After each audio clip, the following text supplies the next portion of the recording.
Stotram 48 Sion Sorvesporacho porvôt. Sorvespor kitlo vorto. Amchea Devachea xarant Taka favo kitlo. Tacho povitr porvôt apli sundôr tengxi वयर काडून दाखयता. ak'khê प्रितुमेचो आनंद. सियोन porvôt Ut'torêcho खरो दोंगर. vortea राजाचें शार. हांगा ताच्या nivasam-kott'ttam मदें आपुणूच ताचो घोट kil'lo म्हूण देवान दाखोवन दिलें.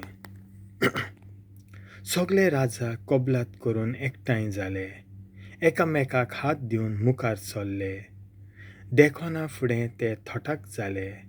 घाबरून कांपून पळून गेले.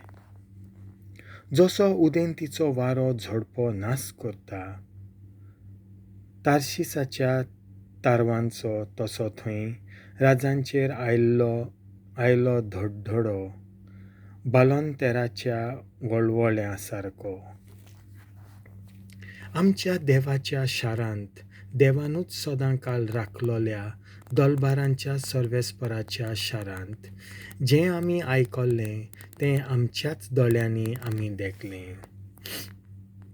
तुज्या मंदिरांत देवा तुजो मोग आमी नियाळटाव.